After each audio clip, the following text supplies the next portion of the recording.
തിരുവനന്തപുരത്ത് സംഘർഷത്തിൽ 17-കാരൻ കൊല്ലപ്പെട്ടു. പെരിങ്ങമല സ്വദേശി ശിവസൂര്യയാണ് മരണപ്പെട്ടത്. 2 സുഹൃത്തുക്കൾ പോലീസിന്റെ കസ്റ്റഡിയിലായിട്ടുണ്ട്. വിവരങ്ങളുമായി നൗഫൽ ചേരുകയാണ്. നൗഫൽ, എന്താണ് സംഭവിച്ചത്?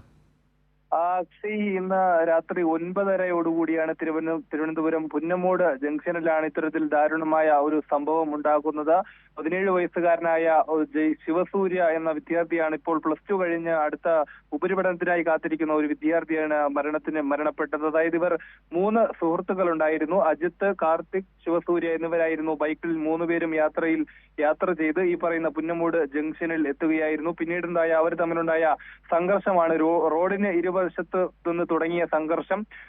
ഇത് നമുക്ക് ദൃശ്യങ്ങളിൽ കാണാം. റോഡിന് എതിർവശത്തുള്ള ഒരു കടയുടെ, അതായത് ആ കടയിൽ ഷട്ടർ ഇട്ടിട്ടില്ലായിരുന്നു. കട അടച്ചതിന് ശേഷവും ആ കടയുടെ മുൻഭാഗം ഗ്ലാസ് കൊണ്ട് മൂടിയ കടയായിരുന്നു. ആ ഗ്ലാസിലേക്ക് ഇടിച്ചു കയറുകയും ആ ഗ്ലാസ് തറച്ചു കയറിയതാണ് പെട്ടെന്നുള്ള മരണത്തിലേക്ക് നയിച്ചത്. പിന്നീട് ഈ കൂടെ ഉണ്ടായിരുന്ന ഈ സംഘർഷത്തിനിടയാക്കിയ സുഹൃത്തുക്കളായ അജിത്ത്, കാർത്തിക് എന്നിവർ തന്നെയാണ് തൊട്ടടുത്തുള്ള ശാന്തിവിള താലൂക്ക് ആശുപത്രിയിലേക്ക് എത്തിക്കുന്നത്. ആശുപത്രിയിൽ എത്തിക്കുമ്പോൾ തന്നെ ദേഹമാസകലം രക്തത്തിൽ കുളിച്ച ഒരു മൃഗീയമായ അവസ്ഥയിൽ തന്നെയായിരുന്നു. പെട്ടെന്ന് തന്നെ അവിടെ നിന്ന് തിരുവനന്തപുരം മെഡിക്കൽ കോളേജിലേക്ക് എത്തുമ്പോഴേക്കും തന്നെ മരണം സംഭവിക്കുകയായിരുന്നു. എന്താണ് ഈ സംഘർഷത്തിലേക്ക് നയിച്ചത്, അല്ലെങ്കിൽ ഈ കൂടെ ഉണ്ടായിരുന്നവർ ഇപ്പോൾ പോലീസ് അറസ്റ്റ് ചെയ്തിട്ടുണ്ട്. കൂടെ ഉണ്ടായിരുന്ന 2 സുഹൃത്തുക്കളെയും പോലീസ് കസ്റ്റഡിയിൽ എടുത്തിട്ടുണ്ട്. അവരുടെയും പ്രായം എത്രയാണ്, ഇപ്പൊ മരണപ്പെട്ട ശിവസൂര്യന്റെ പ്രായം തന്നെയാണോ, കൂടുതൽ കാര്യങ്ങളിൽ ഇനിയും വ്യക്തത വരുത്തേണ്ടതുണ്ട്. എന്താണ് ഈ സംഘർഷത്തിലേക്ക് നയിച്ചത്, എന്തിന്റെ പേരിലാണ് ഇങ്ങനെ ഒരു കൊലപാതകത്തിലേക്ക് അല്ലെങ്കിൽ ഇങ്ങനെ ഒരു മരണത്തിലേക്ക് എത്തിയത് എന്ന് കൂടുതൽ വെളിപ്പെടുത്തലുകൾ വരേണ്ടതുണ്ട്. എന്തായാലും ഈ പ്രതികൾ നിലവിൽ